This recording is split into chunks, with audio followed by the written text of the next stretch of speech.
Good morning students, my self Deepa Katoch. आपके DElEd first year में जो पेपर नंबर 103 है एजुकेशन सोसाइटी एंड करिकुलम, उसके अंतर्गत आज हमारा टॉपिक है टाइप्स ऑफ एजुकेशन। व्यवस्था की दृष्टि से शिक्षा के 3 रूप हैं। उसमें सबसे पहले आता है फॉर्मल एजुकेशन मीन्स औपचारिक शिक्षा। सेकंड है हमारे पास इनफॉर्मल एजुकेशन। इनफॉर्मल एजुकेशन होती है अनौपचारिक शिक्षा। और थर्ड है नॉन फॉर्मल एजुकेशन मीन्स निरौपचारिक शिक्षा। व्यवस्था की दृष्टि से जैसे शिक्षा के 3 रूप हैं, तो सर्वप्रथम हमारे पास आती है फॉर्मल एजुकेशन, जैसे कि नाम से ही प्रकट है। औपचारिक शिक्षा वह शिक्षा है जिसमें औपचारिकता अधिक होती है। ये शिक्षा विद्यालयों, महाविद्यालयों, विश्वविद्यालयों में निश्चित अध्यापकों द्वारा निश्चित समय में चलाई जाती है। इस शिक्षा के लिए जो अध्यापन के नियम हैं, पाठ्यक्रम हैं, उद्देश्य हैं, वो पहले से ही निर्धारित कर दिए जाते हैं। और औपचारिक शिक्षा योजनाबद्ध होती है। जैसे इसमें किसी संस्था में जाकर हम शिक्षा लेते हैं, हायरार्किकल स्ट्रक्चर होता है, इसमें यूनिफॉर्म्स में आना पड़ता है, फुल टाइम आना पड़ता है एंड प्रॉपर रेगुलर आना पड़ता है। सब्जेक्ट ओरिएंटेड है। इसमें सब्जेक्ट होता है पहले से निर्धारित, करिकुलम होता है हमारे पास, उस सब्जेक्ट के अकॉर्डिंग टीचर को पढ़ाना पड़ता है। Certification and degrees. और जब फॉर्मल एजुकेशन कंप्लीट होती है तो इसमें सर्टिफिकेट भी दिए जाते हैं और डिग्रीज भी दी जाती हैं। जो औपचारिक शिक्षा है उसकी सबसे बड़ी विशेषता यह है कि जैसे व्यक्ति, समाज और राष्ट्र की आवश्यकताओं को पूरा करने के लिए दी जाती है। इसके साथ साथ ये व्यक्ति में ज्ञान और कौशल का विकास करती है और व्यक्ति के आचरण का निर्माण करने में भी सहायता देती है। इसके अलावा किसी व्यवसाय तथा उद्योग के लिए भी योग्य बनाती है। औपचारिक शिक्षा समाज की दार्शनिक, सामाजिक, आर्थिक और राजनीतिक मांगों को पूरा करती है और उसके लिए विशेषज्ञ तैयार करती है जो कि समाज के निर्माण में सहायता देते हैं। औपचारिक शिक्षा में जो लक्ष्य है वो पहले से ही निर्धारित होता है, इसलिए शिक्षा की योजना तैयार करनी पड़ती है। और जब हम शिक्षा की योजना तैयार करते हैं तो उसके लिए साधन भी जुटाने पड़ते हैं। इस प्रकार की शिक्षा निर्माताओं पर तो अर्थभार डालती ही है, साथ ही विद्यार्थियों के लिए भी व्ययकारी है। इस प्रकार इसमें अपव्यय और अवरोधन होता है। ये शिक्षा कई स्तरों में व्यवस्थित की जाती है। प्रत्येक स्तर पर परीक्षा होती है और उस स्तर के प्रमाण पत्र भी दिए जाते हैं। इन प्रमाण पत्रों के आधार पर बच्चों को आगे पढ़ने का अवसर मिलता है और इनके आधार पर सरकारी तथा गैर सरकारी नौकरियां भी प्राप्त होती हैं।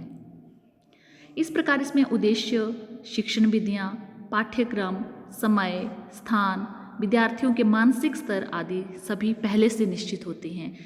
जैसे सामने आपको पिक्चर में दिखाई दे रहा है कि सभी बच्चे एक ही संस्था में एक ही टीचर से अपने सब्जेक्ट को पढ़ रहे हैं और एक जैसे टाइमिंग में और यूनिफॉर्म में हैं बच्चे। तो इसमें है यूनिफॉर्म, औपचारिकता है, यूनिफॉर्म भी पहननी पड़ेगी, फुल टाइम आना भी पड़ेगा इसमें, और साथ में सब्जेक्ट भी और करिकुलम भी पहले से ही निर्धारित होता है। जो सेकंड टाइप है हमारी वो है informal education. Informal education means अनौपचारिक शिक्षा। प्रैक्टिकल अडल्ट लर्निंग, इसमें हम प्रैक्टिकल द्वारा सीखते हैं, या अडल्ट लर्निंग होती है इसमें, इसको हम सीखते ही रहते हैं। Diversity in methods and content, जो विधियां हैं और जो विषय वस्तु है उसमें डिफरेंसेस होते हैं, डाइवर्सिटी होती है।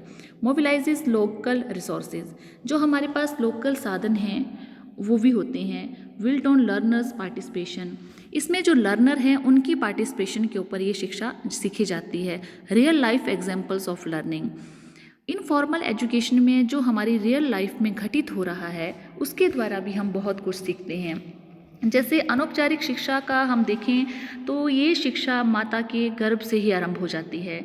इसलिए ही तो होने वाली माताओं से ये आशा की जाती है कि वे अपने आचरण को स्वस्थ रखें।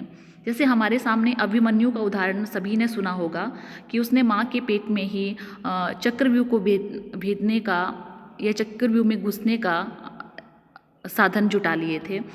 अनौपचारिक शिक्षा पूर्व कल्पित नहीं है। ये जो शिक्षा है बालकों को आकस्मिक रूप से प्राप्त होती है और ये शिक्षा बाल्यकाल से प्रारंभ होकर मृत्यु तक चलती है। इनफॉर्मल एजुकेशन बच्चा घर में, घर से बाहर खेल के मैदान में, अपने मित्रों के साथ बातचीत करने में, उठने बैठते समय, खेलते कूदते समय, हर समय किसी न किसी रूप में प्राप्त करता है। वे अपने माता पिता, भाई बहनों, मित्रों, शिक्षकों आदि को कुछ करते हुए देखता है तो उसका अनुसरण करता है। अनौपचारिक शिक्षा में कोई निश्चित योजना नहीं होती, कोई निश्चित स्थान नहीं होता, कोई निश्चित समय नहीं होता और ना ही निश्चित नियम होते हैं। ये शिक्षा हर समय और स्थान पर किसी न किसी रूप में चलती रहती है। इस शिक्षा के जो मेन साधन हैं कि ये शिक्षा हम कहाँ से प्राप्त कर सकते हैं, वो है परिवार। परिवार में जब बच्चा अपने बड़ों को, छोटों को कुछ करते हुए देखता है, उससे जो कुछ भी सीखता है वो है हमारी इनफॉर्मल एजुकेशन। समुदाय, जो हमारी सोसाइटी है, समाज में रहकर भी बच्चा बहुत कुछ सीखता है, बहुत कुछ लर्न करता है। ऐसी एजुकेशन को हम कहते हैं इनफॉर्मल एजुकेशन। खेल का मैदान, खेल के मैदान में भी बच्चा बहुत कुछ सीखता है, कोऑर्डिनेट करना सीखता है, कोऑपरेशन सीखता है, सहन करना सीखता है। मित्र मंडली, अपना जो उनका फ्रेंड सर्कल है उससे भी बच्चा सीखता है। तो इस टाइप की जो एजुकेशन है वो है इनफॉर्मल एजुकेशन, क्योंकि इसमें ना तो समय निश्चित है, ना कोई नियम है। ये हर समय किसी भी स्थान पर किसी भी व्यक्ति द्वारा सीखी जा सकती है। धर्म और राज्य द्वारा भी जो हमें शिक्षा मिलती है वो भी किस टाइप की शिक्षा है, इनफॉर्मल एजुकेशन है, इनफॉर्मल शिक्षा है, अनौपचारिक शिक्षा है। जो अनौपचारिक साधनों का बहुत गहरा और व्यापक होता है, ये चरित्र और मस्तिष्क के प्रत्येक पहलू को प्रभावित करते हैं। ये अनजाने ही आदतों, व्यवहारों, रुचियों और दृष्टिकोणों का निर्माण करते हैं। जो अनौपचारिक शिक्षा, संक्षेप में हम ऐसा कह सकते हैं कि जिसमें औपचारिक शिक्षा की भांति उद्देश्य, समय, स्थान, पाठ्यक्रम, शिक्षण विधियाँ पूर्व निश्चित नहीं होती हैं। ये तो स्वाभाविक और आकस्मिक रूप से ही जीवन भर मिलती रहती है। जैसे सामने पिक्चर में दिखाया गया है कि बच्चे कुछ काम कर रहे हैं, इनको यहाँ से अगर कुछ सीखना है तो आकस्मिक कोई एक्टिविटी करते करते ये बच्चे इन चीज़ों को सीख सकेंगे। इसमें अपने एक्सपीरियंसेस के थ्रू लर्निंग बाय डूइंग का ये कर रहे हैं, कुछ कर रहे हैं और सीख रहे हैं। यहाँ तो कोई प्रॉपर संस्था या ऐसा नहीं है, कोई टीचर इनको नहीं पढ़ा रहा, ये अपने आप। अब या तो ये अपने जो मित्र मंडली है ये बैठी हुई है, इनसे एक दूसरे से कुछ सीखेंगे, या फिर आकस्मिक जो एक्टिविटी कर रहे हैं उससे सीखेंगे। इसके लिए कोई निश्चित ये एक्टिविटी कहीं भी की जा सकती है, इसके लिए कोई निश्चित स्थान या समय नहीं है। तो इस टाइप की जो एजुकेशन है उसको कहते हैं इनफॉर्मल एजुकेशन। थर्ड टाइप आती है हमारे पास non formal education. Non formal education means निरौपचारिक शिक्षा। जो आजकल की शिक्षा है, एक और इसका स्वरूप बहुत प्रचलन बढ़ रहा है कि नॉन फॉर्मल एजुकेशन किसके कहते हैं। निरौपचारिक शिक्षा, शिक्षा का वह स्वरूप है जिसमें ना तो विद्यालय की औपचारिकताएं होंगी और ना ही पारिवारिक स्वाभाविकता होगी। ये दोनों स्वरूपों का मिश्रित रूप है। इसमें औपचारिक शिक्षा के बंधन, समय, स्थान आदि को कम किया जाता है तथा शिक्षा का अधिकतम कार्यक्रम अकृत्रिम व्यवस्था में चलता है।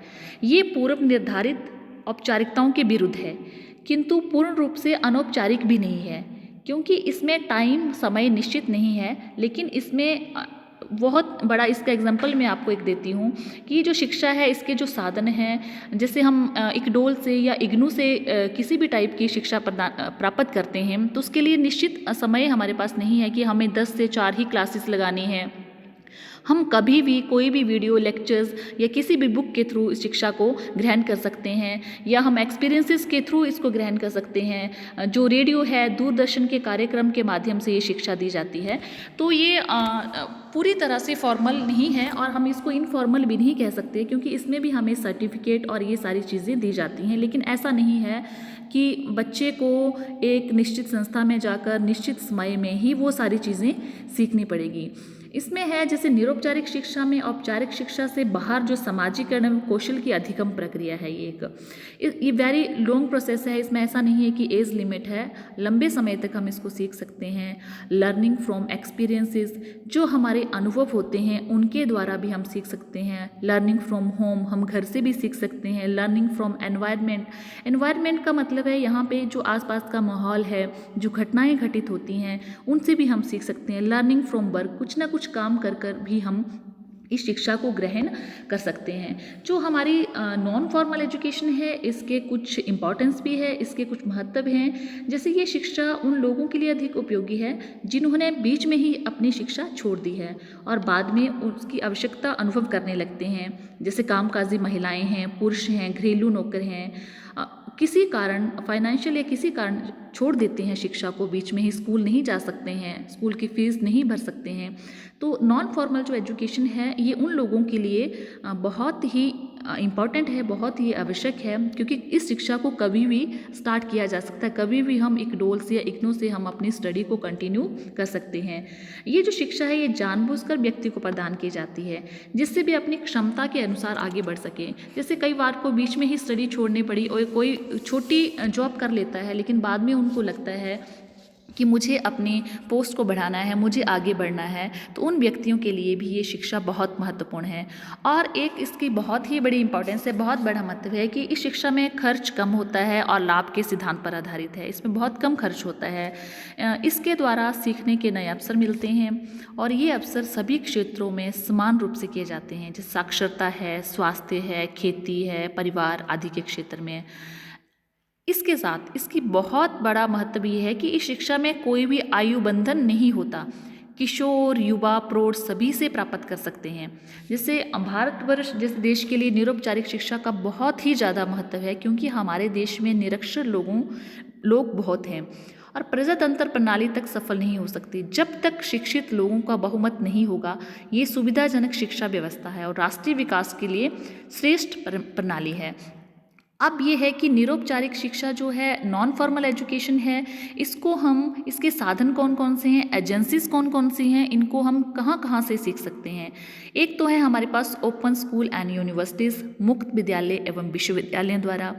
दूसरा साधन है हमारे पास कॉरेस्पॉन्डेंस कोर्सेज, पत्राचार पाठ्यक्रम। तीसरा है हमारे पास Doordarshan, radio broadcast, Akashvani, program learning instructions, seminar, workshop, language laboratory. ये सभी साधन हैं, ये सभी एजेंसीज हैं निरौपचारिक शिक्षा को प्राप्त करने का। तो आज हमने पढ़ा कि जो एजुकेशन के टाइप्स हैं वो 3 हैं। सबसे पहले हम इसमें फॉर्मल एजुकेशन लेते हैं, जो बच्चा विद्यालयों में जाता है, विद्यालयों में जाकर शिक्षा ग्रहण करता है, वहाँ पे प्रॉपर यूनिफॉर्म में जाना होता है। हमारे पास सब्जेक्ट ओरिएंटेड है, पहले से ही सब्जेक्ट सिलेबस करिकुलम निर्धारित होता है, उद्देश्य निर्धारित होते हैं। इस टाइप की एजुकेशन को हम फॉर्मल एजुकेशन कहते हैं और ये एजुकेशन विद्यालयों, महाविद्यालयों में जाकर प्राप्त की जा सकती है। दूसरी टाइप पढ़ी हमने इनफॉर्मल एजुकेशन। इनफॉर्मल जो एजुकेशन है, अनौपचारिक शिक्षा, इस शिक्षा के जो साधन हैं, ये शिक्षा हम परिवार से भी सीख सकते हैं, किसी समुदाय से भी ग्रहण कर सकते हैं, खेल के मैदान में भी हम कर सकते हैं, अपने फ्रेंड सर्कल में कोई भी एक्टिविटी के थ्रू भी हम इस शिक्षा को ग्रहण कर सकते हैं। थर्ड है हमारे पास non formal education. Non formal education में सर्टिफिकेट दिए जाते हैं, लेकिन इसमें टाइम की लिमिट नहीं है, किसी संस्था में नहीं जाना पड़ता है। और नॉन फॉर्मल एजुकेशन सबसे ज़्यादा ज़रूरी उन लोगों के लिए है जिन्होंने अपनी स्टडी को फाइनेंशियल या किसी कारण या जॉब में चले गए तो छोड़ दिया। उन लोगों के लिए बहुत बेनिफिटेड है ये, क्योंकि इसमें कोई भी एज लिमिट नहीं है। इस शिक्षा को कभी भी शुरू किया जा सकता है और अपनी जॉब में भी आगे तरक्की पाने के लिए इस शिक्षा को हम कर सकते हैं। चाहे किशोर हैं, युवा हैं, प्रौढ़, कोई भी किसी भी समय इस शिक्षा को प्राप्त कर सकता है। तो आज हमने टाइप्स ऑफ एजुकेशन पढ़े। Thank you.